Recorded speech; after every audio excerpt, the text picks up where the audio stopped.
जय Hind. Various Indian states को अलग अलग मेथड्स के थ्रू कैसे ब्रिटिशर्स ने कैप्चर किया है उसकी पूरी कहानी हमने पढ़ ली थी। आज से हम शुरू कर रहे हैं 1857 का रिवोल्ट, और आज हम प्राइमरीली बात करेंगे कि इस 1857 के रिवोल्ट के पीछे के कॉजेज़ क्या थे। थोड़ा बहुत बैकग्राउंड की स्टोरी देखेंगे, फिर 1857 के रिवोल्ट से पहले जो मिलिट्री रिवोल्ट्स हुए हैं उनके पीछे के रीजंस क्या हैं उन पर भी बात करेंगे। ये पूरी बातचीत आज अपने को करनी है। अच्छा, वीडियो को लाइक और शेयर कर दो और चैनल को सब्सक्राइब कर लो। देखो, सबसे पहले तो सवाल ये आता है कि 1857 का जो रिवोल्ट है वो एक दिन की कहानी नहीं है। कुछ पिछले कई सालों से बहुत कुछ हो रहा था जिसकी वजह से धीरे धीरे लोगों में उतना एंगर आया, उतना अग्रेशन आया कि अल्टीमेटली 1857 का रिवोल्ट होता है। 1857 का रिवोल्ट जितना सिग्निफिकेंट है उतना ही सिग्निफिकेंट है बैटल ऑफ प्लासी जो कि लड़ी गई थी 1757 में। और बैटल ऑफ प्लासी जब अपन ने बात की थी तब भी कहा था कि ये वो बैटल है जिसके बाद ब्रिटिश एम्पायर की एक फाउंडेशन रख दी गई थी, ब्रिटिश एम्पायर की एक नींव रख दी गई थी इंडिया में। और इस 1757 की बैटल ऑफ प्लासी के एग्जैक्टली 100 साल बाद 1857 में हुआ द वेरी फेमस 1857 का रिवोल्ट। इन 100 सालों में ऐसा क्या हुआ जिसकी वजह से लोग इतना अग्रेसिव हो गए, लोग इतना मजबूर हो गए कि 1857 जैसा रिवोल्ट पॉसिबल हो पाया। बहुत सारे रीजंस थे, अपन कॉजेस पढ़ने ही वाले हैं, लेकिन अगर बहुत ब्रीफ में बोलें तो इन 100 सालों में ब्रिटिश की जो एक्सपेंशनिस्ट पॉलिसीज़ हैं, 1757 का बैटल बंगाल में हुआ है, बंगाल को कैप्चर किया गया है, लेकिन ब्रिटिशर्स यहाँ नहीं रुके हैं। उसके बाद मैसूर के साथ में वॉर्स किए गए, उसके बाद मराठास को कैप्चर किया गया है, इधर फिर सिंध को कैप्चर किया गया है, इधर फिर सिख एम्पायर को कैप्चर किया गया है। और ये तो बात की जा रही है उन स्टेट्स के बारे में जिनको कंट्रोल किया गया है, जिनको कैप्चर किया गया थ्रू वॉर्स। उसके अलावा सब्सिडरी अलायंस के थ्रू, डॉक्ट्राइन ऑफ लैप्स के थ्रू वेरियस स्टेट्स को वेरियस मेथड्स के साथ में ब्रिटिशर्स ने कैप्चर किया है, एक्सपेंशन किया है अपने एम्पायर का। और इस एक्सपेंशन पॉलिसी के चलते जो इंडिया का लोकल आदमी है, जिसका एलिजेंस है अपने राजा के प्रति, जिसकी वफादारी अपने राजा के प्रति, वो परेशान है। इकोनॉमिक एक्सप्लॉयटेशन हुआ है। अपन आगे चलते हुए देखेंगे इंडिया में जितना भी हैंडीक्राफ्ट्स का कामकाज था वो पूरा डिस्ट्रॉय किया। ब्रिटिशर्स अपने हिसाब से कॉटन की प्राइसेस फिक्स कर रहे थे, अपने हिसाब से एक्सपोर्ट्स और इंपोर्ट्स को मैनिपुलेट कर रहे थे। इस हिसाब से मैनिपुलेट किया जा रहा था कि ज़्यादा से ज़्यादा ब्रिटिशर्स को फ़ायदा हो। तो इकोनॉमिक एक्सप्लॉयटेशन हुआ है। एडमिनिस्ट्रेटिव इंटरफेरेंसेज हुए हैं जिसकी वजह से करप्शन खूब बढ़ा है। राजा महाराजाओं से उल्टे सीधे पैसे मांग लिए गए। अब वो राजा अपनी जेब से पैसा तो लाएगा नहीं, वो फिर पैसा कहाँ से लाएगा? जनता पे टैक्स लगा के। तो ऐसे बहुत सारे रीजंस की वजह से सारी चीज़ें जितनी भी हो रही थी, ब्रिटिशर्स जो भी कर रहे थे, उसकी वजह से इंडियन स्टेट्स इंपैक्ट हो रहे थे, उसकी वजह से सिपाहीज इंपैक्ट हो रहे थे, जिसको आम लैंग्वेज में अपन सिपाही बोल देते हैं। जमींदार लोग इंपैक्ट हो रहे थे, लोकल पीजेंट इंपैक्ट हो रहा था, ट्रेडर्स इंपैक्ट हो रहे थे। भाई, जब आप राजा से ज़्यादा पैसा डिमांड करोगे, ब्रिटिशर्स तो इकोनॉमिक एक्सप्लॉयटेशन कर ही रहे थे, रेवेन्यू की डिमांड कर रहे थे। जब रेवेन्यू डिमांड एनहेंस्ड होगी, बहुत ज़्यादा रेवेन्यू अगर आप मांग लोगे तो लोकल जनता परेशान होगी। और ये जो रेवेन्यू की डिमांड्स हैं ये फेमाइंस के टाइम पे हो रही है कि एक तरफ तो भुखमरी है, ऊपर से जो ब्रिटिशर्स हैं वो कह रहे हैं कि हमें तो पैसा चाहिए चाहे कुछ भी हो। पैसा मांग रहे हैं। अब हर किसान के पास में, हर ट्रेडर के पास में उतना पैसा है नहीं। वो पैसा मांगने के लिए जाता है फिर मनी लेंडर के पास में, और ये जो मनी लेंडर है वो लोकल आदमी से हाई इंटरेस्ट चार्ज कर रहा है, और ब्रिटिशर्स इन मनी लेंडर्स को सपोर्ट कर रहे हैं। हम देखेंगे कि ब्रिटिशर्स ने इवेंचुअली इंडिया का जो ट्रेडिशनल सिस्टम है, इंडिया में जो रिलीजियस कस्टम्स हुआ करते थे, उनमें भी इंटरफेरेंस करना शुरू कर दिया। और इन ब्रॉड लाइंस पे अगर बात की जाए तो इसी वजह से बहुत सारे रिलीजियस पॉलिटिकल वायलेंसेस हुए हैं, बहुत सारे ट्राइबल मूवमेंट्स हुए हैं। ये अपन बात कर रहे हैं प्री 1857। 1857 का रिवोल्ट तो हुआ ही हुआ है, उससे पहले बहुत सारे ट्राइबल मूवमेंट्स, बहुत सारे पीजेंट अपराइजिंग्स, बहुत सारे सिविल रिवेलियंस, बहुत कुछ देखने को मिला है। जो भी इनमें से इंपॉर्टेंट होंगे उनके बारे में अपन आगे चलते हुए बात करेंगे। बट ये जो ब्रॉड अंडरस्टैंडिंग है, it led to the revolt of 1857। एक एक कॉज के बारे में अपन डिटेल में बात करेंगे, पढ़ेंगे, लेकिन ब्रॉड आउटलाइन ये है कि ब्रिटिशर्स एक्सपेंशन भी कर रहे हैं, इकोनॉमिक एक्सप्लॉयटेशन भी कर रहे हैं, एडमिनिस्ट्रेटिव इंटरफेरेंस भी कर रहे हैं, रिलीजन में, कस्टम्स में भी इंटरफेयर कर रहे हैं, जिसकी वजह से लोकल जनता जो है वो बहुत परेशान है। अच्छा, 1857 के रिवोल्ट से पहले भी बहुत सारे मिलिट्री रिवोल्ट्स हुए हैं। अगर स्पेक्ट्रम खोल के देखोगे तो पूरी लंबी चौड़ी लिस्ट दे रखी है जो भी रिवेलियस चीज़ें, एक्टिविटीज़ हुई हैं उनके बारे में। ये जो मिलिट्री रिवोल्ट्स हुए हैं इनके पीछे का रीजंस क्या था? भाई मिलिट्री के लिए तो ये कहा जाता है कि अल्टीमेट डिसिप्लिन होता है। मिलिट्री तो आंख बंद करके सर्व करती है अपना जो भी उसका मास्टर होता है उसको, लेकिन उसके बावजूद मिलिट्री रिवोल्ट्स हुए। क्या रीजंस थे? एक तो डिस्क्रिमिनेशन बहुत हाई लेवल का था। जो इंडियन सिपाही था उसको पेमेंट कम मिल रहा था, उसको प्रमोशंस नहीं मिल रहे थे। जो ब्रिटिशर्स मिलिट्री में इन्वॉल्व थे उनको प्रेफरेंसेस दी जा रही थी। जो ब्रिटिश ऑफिशियल्स थे वो इंडियन सिपाहीज को मिसट्रीट किया करते थे, उनको डिस्क्रिमिनेट किया करते थे। फिर फॉरेन सर्विस अलाउंस, जब किसी सिपाही को अपने रीजन से छोड़ के किसी दूसरे रीजन में दूर पोस्ट किया जाता था तो उसको मिलना चाहिए था फॉरेन सर्विस अलाउंस, लेकिन ये जो फॉरेन सर्विस अलाउंस है ये पे नहीं किया जा रहा था। भाई एक तो आदमी आपके लिए जान देने के लिए तैयार है, आपको सर्व कर रहा है, ऊपर से आप उसका जो बनता है पैसा, वो पैसा भी देने से मना कर रहे हो। लॉर्ड कैनिंग जो है वो लेकर आए थे general service enlistment act of 1856। Important act है, पूछ लिया जाता है कभी कभी। और इस जनरल सर्विस एनलिस्टमेंट एक्ट की वजह से जो हिंदूज हैं, खासकर अपर कास्ट हिंदू, वो बड़े नाराज थे। इस जनरल सर्विस एनलिस्टमेंट एक्ट में क्या लिखा गया था?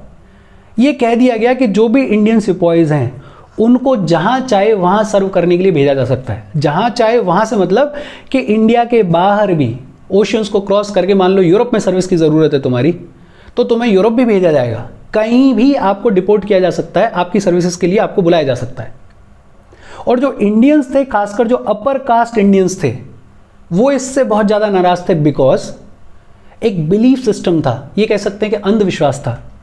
ये माना जाता था खासकर अपर कास्ट में कि जो आदमी ओशन को क्रॉस करके चला जाता है वो अपनी कास्ट खो देता है, वो अपना धर्म खो देता है।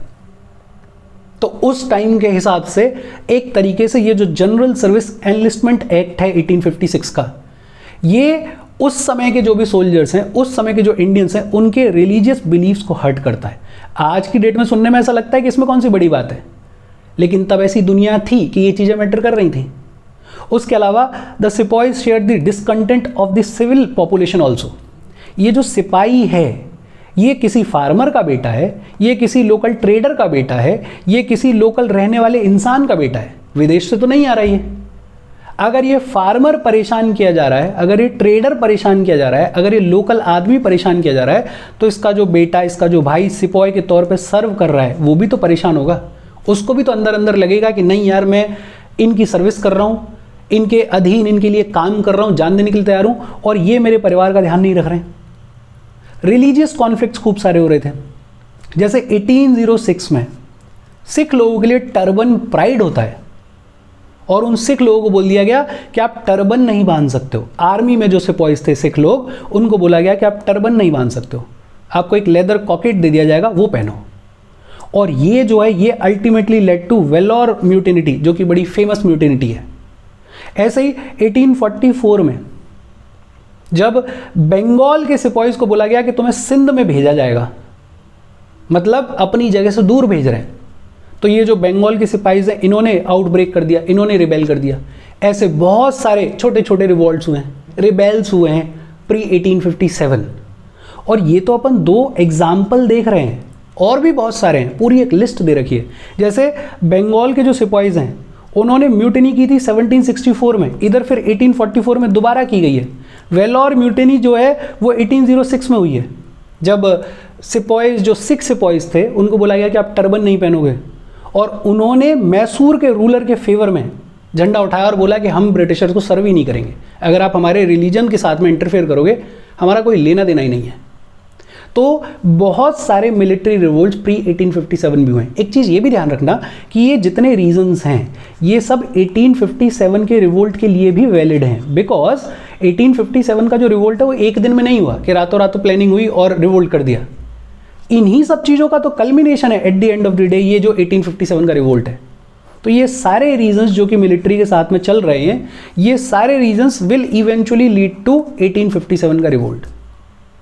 अब एक एक करके डिटेल में देख लेते हैं कि 1857 के रिवोल्ट के मेजर कॉजेस क्या थे। पहला मेजर कॉज है इकोनॉमिक एक्सप्लॉयटेशन। जैसे ही ईस्ट इंडिया कंपनी को, ब्रिटिशर्स को इंडिया के कुछ टेरिटरीज का कंट्रोल मिला, जैसे बंगाल, तो उन्होंने बड़ा सिस्टमेटिकली हमारे ट्रेडिशनल इकोनॉमिक सिस्टम को डिस्टर्ब करना शुरू किया, उसको डिस्ट्रॉय करना शुरू किया। जैसे कॉटन का बड़ा सिग्निफिकेंट रोल था, हमारे यहाँ पे हैंडीक्राफ्ट्स का काम होता था। इस रॉ कॉटन को उन्होंने मोनोपोलाइज कर लिया, इसकी प्राइजेस को अपने हिसाब से फिक्स करते थे, एक्सपोर्ट और इंपोर्ट को अपने हिसाब से अपने फायदे के लिए मैनिपुलेट करते थे।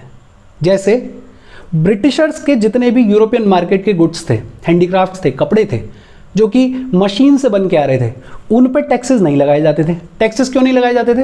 ताकि चीप रहें, सस्ते रहें। सस्ता कपड़ा इंडिया की मार्केट को कैप्चर करेगा। लेकिन हमारे जो हैंडीक्राफ्ट वाले लोग थे, वो जब अपना कोई कपड़ा बना के भेजते थे यूरोपियन मार्केट में, तो वहाँ पे फिर हैवी टैक्सेस लगाए जाते थे, जबकि हमारे हैंडीक्राफ्ट की तो डिमांड रही है हमेशा से। लेकिन जब इतना ज़्यादा टैक्स लगा दिया जाएगा तो ये जो कपड़ा ये महंगा हो जाएगा, महंगा हो जाएगा तो ऑटोमेटिकली डिमांड कम हो जाएगी। तो manipulation of export and import किया जाता था, और इसकी वजह से जो इंडियन हैंडीक्राफ्ट्स थे वो डिस्करेज होने लगे, और जो ब्रिटिश गुड्स थे जो कि मशीन मेड थे, 1750s के आसपास इंडस्ट्रियल रिवोल्यूशन की भी शुरुआत हो गई यूरोप में, तो जो ब्रिटिश गुड्स थे वो प्रमोट होने लगे और इंडियन हैंडीक्राफ्ट जो हैं उनकी मार्केट खत्म होने लगी। रेवेन्यू सिस्टम बड़ा अनपॉपुलर था। अपन पढ़ेंगे, रैयतवारी पढ़ेंगे, परमानेंट पढ़ेंगे, सारे रेवेन्यू सेटलमेंट्स के बारे में पढ़ेंगे। ये बड़ा अनपॉपुलर था और हम देखेंगे कि बहुत हैवी टैक्सेस डिमांड किए जा रहे हैं, बहुत हैवी चार्जेस डिमांड किए जा रहे हैं। टैक्सेशन बहुत हाई था क्योंकि ब्रिटिशर्स का सोल मोटिव क्या था कि हमें ज़्यादा से ज़्यादा पैसा कमाना है। तो मैक्सिमाइजेशन ऑफ रेवेन्यू कलेक्शन के चलते खूब हैवी टैक्सेस चार्ज किए जा रहे थे। ये जो गरीब आदमी बेचारा मनी लेंडर्स के पास में जाता था कि भाई हमें उधारी पे पैसे दे दो, ये जो मनी लेंडर्स हैं, ये जो ट्रेडर्स हैं, ये हाई इंटरेस्ट चार्ज किया करते थे। और ब्रिटिशर्स इन मनी लेंडर्स को, इन ट्रेडर्स को सपोर्ट करते थे। इनफैक्ट ये जो मनी लेंडर्स हैं, ये जो ट्रेडर्स हैं, ये ब्रिटिशर्स की छत्र छाया में नए लैंडलॉर्ड्स बने। ऐसे लैंडलॉर्ड्स जो कि ब्रिटिशर्स के फेवर में रहते थे, अपना जो लोकल आदमी था इंडिया का उसको परेशान करते थे, उसको एक्सप्लॉइट करते थे। जो बेचारे पुराने जमींदार थे जो कि गांव के लोगों की भावनाओं को समझते थे, उनकी समस्याओं को समझते थे, उनकी ज़मीनें छीन ली गई। एग्रीकल्चर को कमर्शलाइज किया गया। कहीं होना गेहूँ है नेचुरली, लेकिन ज़बरदस्ती कर रहे हैं कि इंडिगो उगाओ, और वो जो इंडिगो उगाया जा रहा है उसकी पूरी फसल जो है उसको अपने कंट्रोल में ले लेते हैं। किसान जो दिन और रात मेहनत कर रहा है उसको कुछ नहीं मिल रहा है। तो सिस्टमेटिकली इकोनॉमिक तौर पे एक्सप्लॉइटेशन किया गया। एक बार फिर से देख लेते हैं, हमारा जो ट्रेडिशनल इकोनॉमिक सिस्टम है उसको डिस्ट्रॉय किया गया। कैसे डिस्ट्रॉय किया गया? रॉ कॉटन जो है उसको मोनोपोलाइज किया गया, उसके प्राइसेस को फिक्स किया गया, एक्सपोर्ट इंपोर्ट को अपने हिसाब से अपने फायदे के लिए मैनिपुलेट किया गया। रेवेन्यू सेटलमेंट जो सिस्टम था वो बड़ा अनपॉपुलर था। टैक्सेशन बहुत हैवी था। मनी लेंडर्स जो कि आम किसान को, आम आदमी को एक्सप्लॉइट करते थे, ब्रिटिशर्स उनको सपोर्ट करते थे। जो पुराने जमींदार थे उनकी ज़मीनें छीन ली गई। एग्रीकल्चर को कमर्शियलाइज किया गया। पहला कॉज। दूसरा cause political causes. East India company politically बड़ी ग्रीडी थी एक्सपेंशन के लिए, और इस एक्सपेंशन के चलते वॉर्स लड़े। बंगाल, मैसूर, मराठा, सिख एम्पायर, सिंध। उसके अलावा सब्सिडरी अलायंस इंपोज की गई। उसके अलावा डॉक्ट्राइन ऑफ लैप्स के तहत स्टेट्स को कैप्चर किया गया। अब सोच के देखो, इसके 2-3 नुकसान हैं। एक नुकसान तो ये है कि जब आप किसी भी राजा की राज्य को, उसकी ज़मीन को कैप्चर करोगे तो वहाँ की जो लोकल जनता है उसका सर्टेन अमाउंट ऑफ प्यार तो है ही अपने राजा के प्रति, वो रिजेंट करेगी, उसको बुरा लगेगा। दूसरा, ये जो लोकल राजा यहाँ बैठा हुआ है मराठा एम्पायर में, ये तो इंडियन गुड्स खरीदता है, ये तो इंडियन हैंडीक्राफ्ट्स को वैल्यू देता है। अब जब ये राजा के पास में कुछ रहेगा ही नहीं, बचेगा ही नहीं, तो ऑब्वियसली यहाँ पे जो लोकल हैंडीक्राफ्ट की वैल्यू है वो कम होगी या ज़्यादा होगी? कम होगी। ब्रिटिशर्स इनको खरीद ही नहीं रहे हैं, ब्रिटिशर्स तो अपना ब्रिटिश जो गुड्स आ रहे हैं उनको पहन रहे हैं। तो इकोनॉमिकली भी डिस्ट्रॉय किया जा रहा है, प्रेस्टीज वाइज भी लोगों को हर्ट किया जा रहा है। फिर उसके बाद जितने भी हिंदू प्रिंसेस थे, जितने भी मुगल्स थे, उनके राइट ऑफ सक्सेशन को भी डिनाई किया जाने लगा। जैसे अपन ने देखा ही था, ये डॉक्ट्राइन ऑफ लैप्स क्या था? बेसिकली सक्सेशन के राइट को डिनाई कर रहे हैं। बस बहाना ये ले रखा है कि भाई साहब आपका जो अडॉप्टेड सन है, आपका नेचुरल सन नहीं है, बायोलॉजिकल सन नहीं है, इसलिए आपके अडॉप्टेड सन को हम आपका राजपाट नहीं देंगे। प्रॉपर्टी भले ले ले लेकिन राजपाट नहीं मिलेगा। एक तरीके से हिंदू प्रिंसेस को उनका राइट टू सक्सेशन डिनाई कर दिया गया। मुगल्स के साथ में भी यही किया गया। प्रिंस फखरुद्दीन जो कि क्राउन प्रिंस हुआ करते थे, ये 1856 में एक्सपायर हुए, लेकिन प्रिंस फखरुद्दीन जो हैं, जब वो जिंदा थे, जब वो क्राउन प्रिंस थे, तो उनको ब्रिटिशर्स ने फोर्स किया लॉर्ड कैनिंग ने उनको फोर्स किया और ये साइन करवा लिया कि अगला जो भी प्रिंस होगा उसको अपना जो मुगल टाइटल है उसको गिव अप करना पड़ेगा, और जो एंसेस्ट्रल मुगल पैलेसेस हैं उनको भी गिव अप करना पड़ेगा। मतलब एक तरीके से कहा जा रहा है कि ना तो कोई अगला क्राउन प्रिंस होगा और ना ही तुम्हें मुगल पैलेसेस मिलेंगे, प्रॉपर्टी भी नहीं मिलेगी। मुगल्स चाहे जैसे भी हों, लेकिन उस जमाने में जो जनता उनके अंडर में रह रही थी उनका सर्टेन अमाउंट ऑफ एलिजेंस तो था ही, उनकी सर्टेन अमाउंट ऑफ वफादारी तो थी ही। ब्रिटिशर्स और मुगल्स दोनों एक साथ खड़े हों तो जो लोकल आदमी है वो एनी डे ये बोलेगा कि मुगल्स हमारे घर के हैं, ब्रिटिशर्स को हमें दूर रखना है। ब्रिटिशर्स उस टाइम पे एक्सप्लॉइट कर रहे थे। इसकी वजह से राइट टू सक्सेशन जो डिनाई किया जा रहा है लोकल हिंदू प्रिंसेस को, लोकल हिंदू किंग्स को, मुगल्स को, इसकी वजह से जो आम जनता है वो दुखी होगी, जो राजा महाराजा हैं लोकल वो दुखी होंगे, वो परेशान होंगे। कोलैप्स ऑफ लोकल रूलर्स, अभी जो अपन बात कर रहे थे कि जब ये जो लोकल रूलर्स हैं इनके पास में ना राजपाट रहेगा, ना उतना पैसा रहेगा, ना उतनी पावर रहेगी, जब ये कोलैप्स हो जाएंगे तो ऑटोमेटिकली जो इंडियन हैंडीक्राफ्ट्स हैं, जो आर्टिसंस हैं वो कोलैप्स हो जाएंगे, इकोनॉमी कोलैप्स हो जाएगी। पहला कॉज क्या था? Economic exploitation.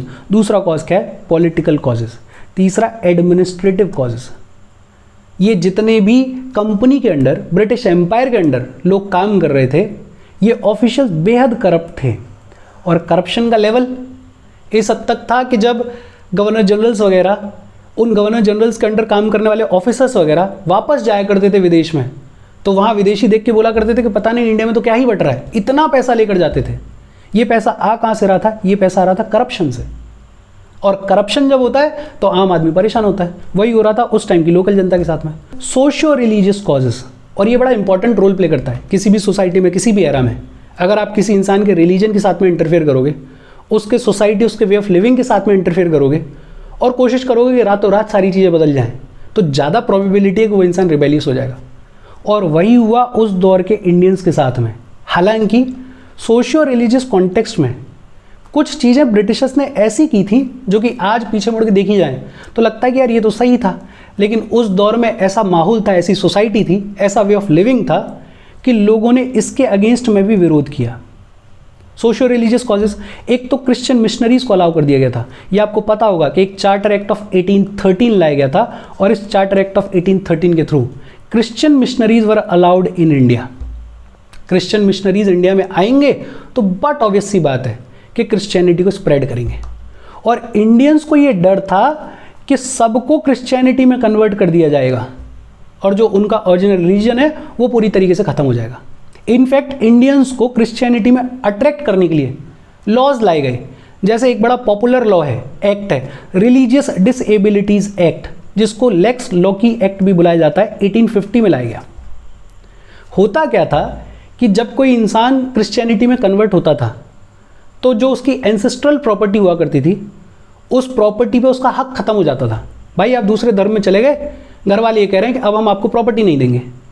लेकिन फिर सरकार लेकर आई रिलीजियस डिसेबिलिटीज एक्ट ऑफ 1850, और इसके थ्रू ये कहा गया कि जो भी लोग क्रिश्चियनिटी में कन्वर्ट होंगे वो अपनी एंसेस्ट्रल प्रॉपर्टी को इनहेरिट कर सकते हैं, उनका हक है एंसेस्ट्रल प्रॉपर्टी पे, कोई दिक्कत वाली बात नहीं है।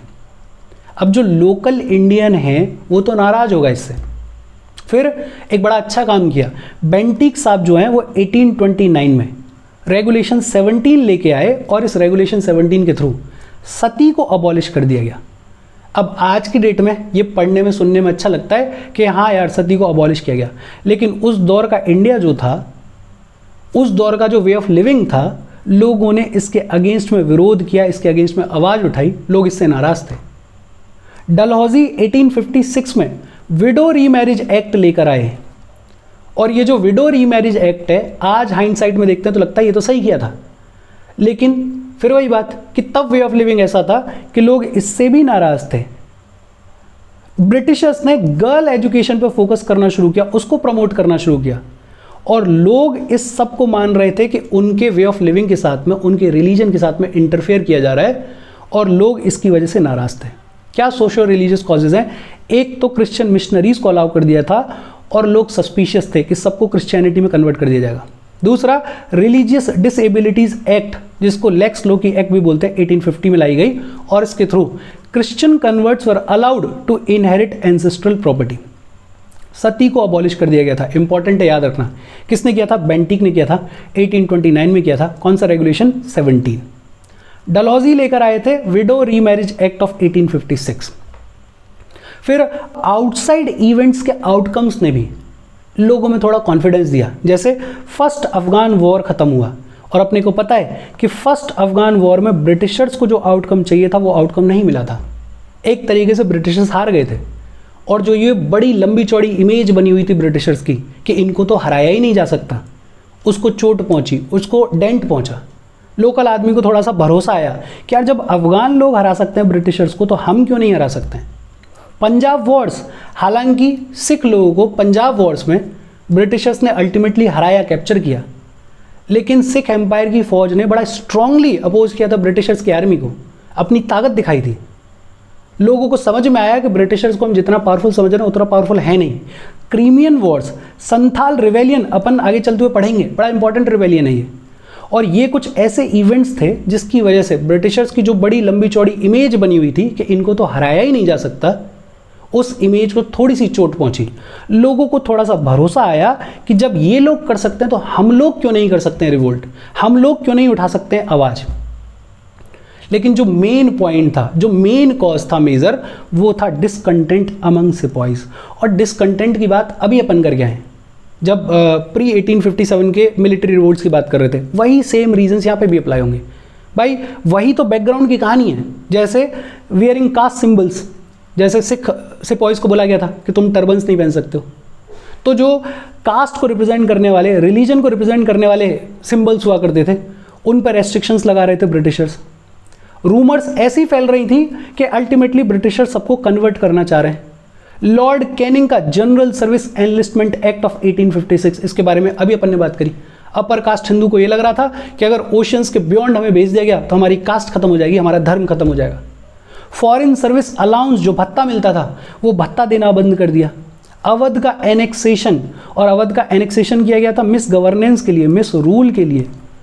और जो मेजर टुकड़ी आती थी सिपॉइज की ब्रिटिश आर्मी की, वो अवध से बिलोंग करते थे, तो इन लोगों ने भी रिवेल किया, रिवोल्ट किया। डिस्क्रिमिनेशन किया जाता था इंडियन सिपॉइज के साथ में कलर के बेसिस पे, on the basis of payment, promotion, हर तरीके से डिस्क्रिमिनेशन किया जा रहा है। और ये जो सिपॉइज हैं ये essentially their peasants in uniform. भाई किसी लोकल फार्मर के, किसी लोकल ट्रेडर के, किसी लोकल आदमी के ही बच्चे भाई थे ये लोग। और जब लोकल इंसान को परेशान किया जाएगा तो ये जो सिपॉइज हैं ये भी तो परेशान होंगे, ये भी तो कहेंगे कि यार हम सर्व कर रहे हैं और हमारे फैमिलीज को ये लोग परेशान कर रहे हैं। ये मेजर कॉजेस थे, एक बार ऊपर ऊपर से देख लेते हैं। सबसे पहला कॉज इकोनॉमिक एक्सप्लॉयटेशन, दूसरा पॉलिटिकल कॉज ब्रिटिशर्स की एक्सपेंशनिस्ट पॉलिसी, तीसरा रैम्पेंट करप्शन, हद से ज़्यादा करप्शन हो रहा था, चौथा socio religious causes, Christian missionaries का अलाउ होना, विडो रीमैरिज एक्ट लाना, सती को अबॉलिश करना, गर्ल एजुकेशन को प्रमोट करना, रिलीजियस डिसेबिलिटीज़ एक्ट लाना।